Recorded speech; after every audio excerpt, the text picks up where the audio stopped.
Bonjour, je vais vous présenter et tenter d'analyser le film À bout de souffle de Jean-Luc Godard. À bout de souffle sort en salle en mars 1960 en plein essor de la Nouvelle Vague. La Nouvelle Vague, c'est un mouvement cinématographique né à la fin des années 1950 qui durera une dizaine d'années. Il est porté par de jeunes critiques cinéastes qui s'improvisent réalisateurs pour en finir avec les codes traditionnels du cinéma qu'ils jugent trop esthétiques et conformistes. Les piliers de cette tendance sont entre autres François Truffaut, Claude Chabrol ou encore Jean-Luc Godard, qui ont tous les trois participé à l'élaboration de À bout de souffle. À bout de souffle, c'est l'histoire d'un jeune délinquant, Michel Poicard, qui vole une voiture à Marseille pour aller à Paris pour voir un homme qui lui doit de l'argent. En route, sur la route nationale 7, il tue un gendarme qui voulait le verbaliser.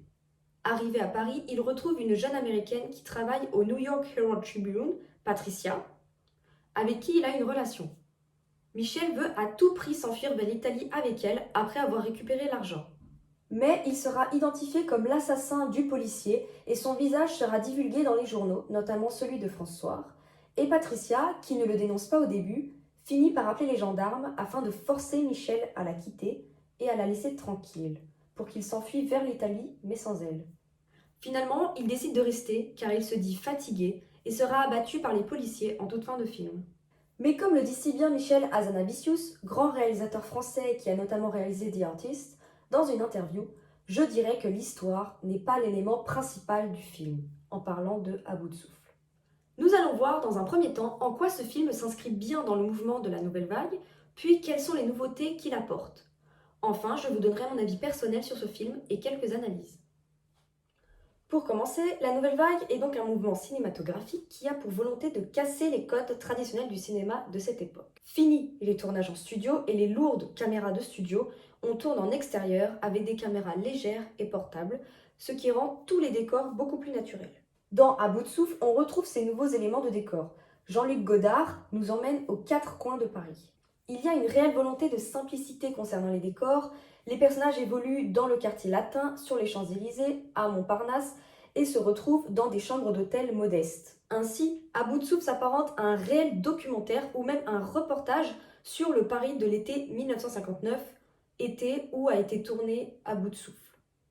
Les acteurs principaux sont Jean-Paul Belmondo et Jean Suburb, et sont encore inconnus de la scène cinématographique et incarnent des personnages simples, sans maquillage, vêtus simplement de vêtements de tous les jours, et mettent en scène des dialogues simples aussi, parfois même improvisés. Ainsi, Godard s'inscrit parfaitement dans la nouvelle vague, car le mouvement a voulu faire tout le contraire du cinéma traditionnel, qui ne mettait en avant que de grands acteurs célèbres avec des dialogues très sophistiqués, qui parfois enlevaient même de la vraisemblance. C'est ce que Jean-Luc Godard a voulu réfuter dans son film. À bout de souffle est un film reportage, avec des personnages naturels et le Paris de l'été 1959, des personnages réels qui ne surjouent pas. Cet aspect reportage se ressent aussi dans la façon de filmer, comme je l'ai déjà dit, avec des caméras légères et portables, rendant parfois l'image instable lorsque les personnages marchent vite ou qu'ils sont dans des voitures. En fait, on a l'impression d'être à la place de la caméra, on a l'impression que la caméra est un personnage à part entière, elle a sa place dans la voiture, dans la chambre exiguë de l'hôtel de Patricia, et on le ressent aussi très bien dans ce plan-là.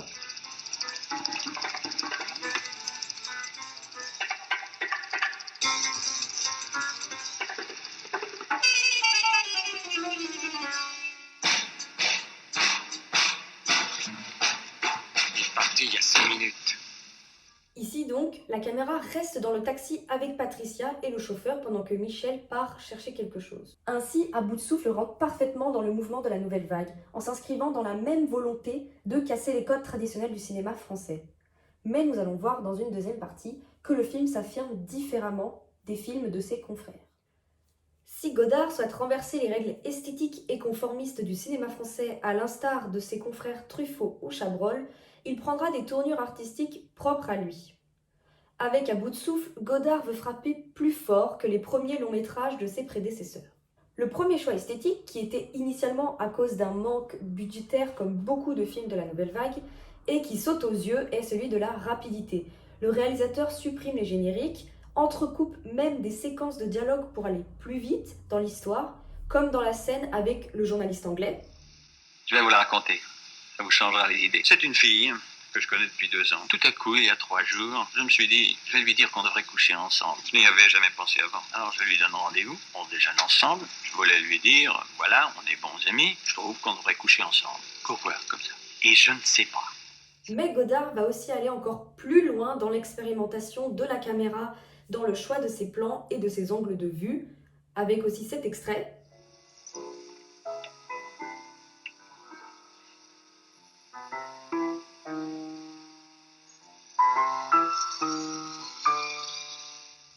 Et donc avec des points de vue originaux, comme nous l'avons déjà vu avec le taxi, mais aussi avec des regards vers la caméra, très insistants et très parlants.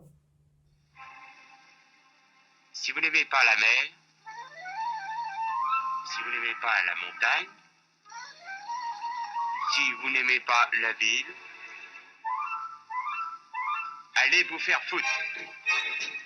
Ou encore ça.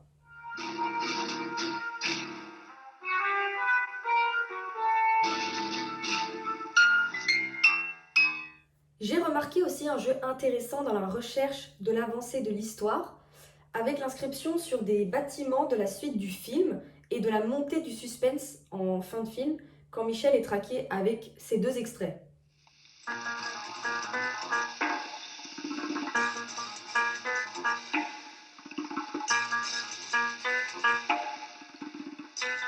Qu'est-ce qu'il...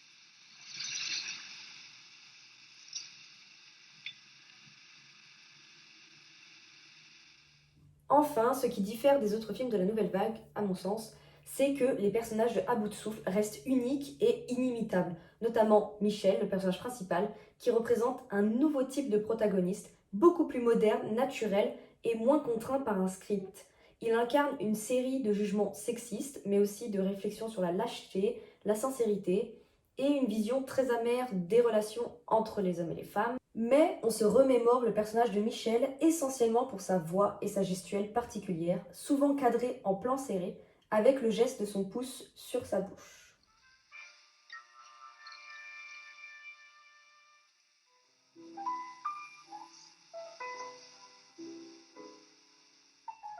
Geste qui revient à de nombreuses fois dans le film, mais aussi sa cigarette toujours en bouche ou encore ses lunettes noires.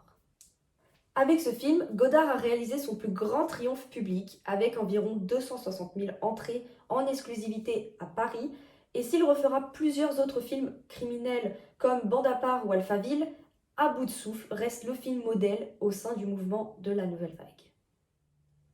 Pour finir, je vais me concentrer sur ce qui m'a marqué et ce qui m'a fait réfléchir lors du visionnage de ce film. Comme nous l'avons vu, À bout de souffle est considéré comme un film typique de la Nouvelle Vague, en suivant la première volonté du mouvement, c'est-à-dire renverser les codes du cinéma traditionnel, mais tout en prenant une autre voie.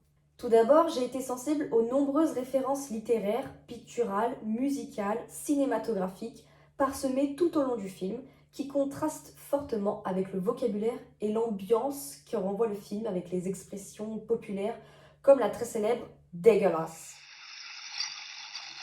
Fous le camp, dégueulasse.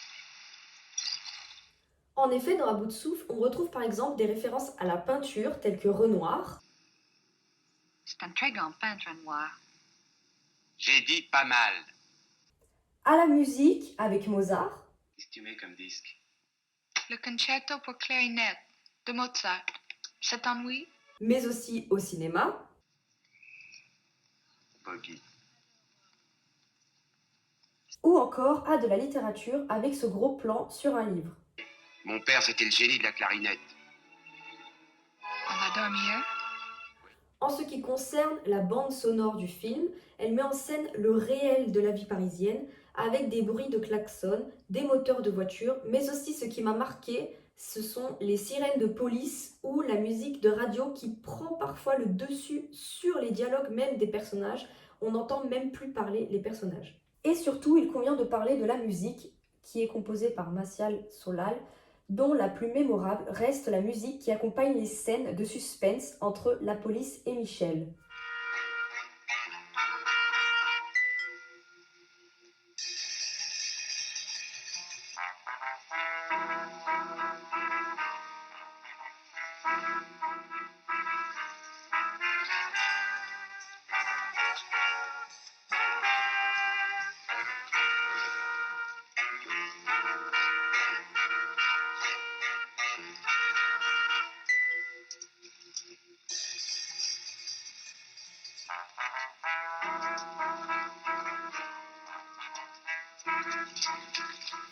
terminer, je vais passer l'extrait de la dernière scène du film, un extrait que j'ai particulièrement apprécié pour son ton cru et son décalage par rapport à la réalité d'un tel événement, soit la mort de Michel.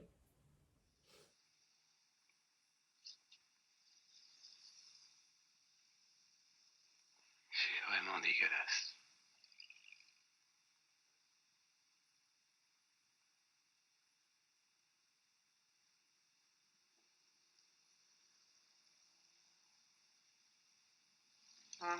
Qu'est-ce qu'elle a dit? Il a dit, vous êtes vraiment une dégueulasse.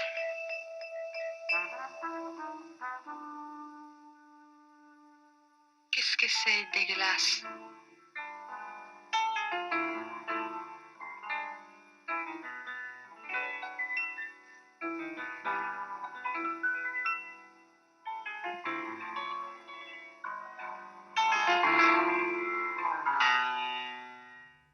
Pour conclure, À bout de souffle est un grand classique cinématographique qui, loin d'être ennuyeux, permet de découvrir cette époque grandiose du cinéma français tout en passant un agréable moment. Les nouvelles utilisations que fait Godard de la caméra ou de la prise de ses points de vue n'est pas désagréable à regarder et apporte au film une réelle valeur car les dialogues restent plutôt pauvres puisqu'ils s'inscrivent eux aussi dans l'intérêt de dénoter et de choquer le cinéma traditionnel. Merci de m'avoir écouté.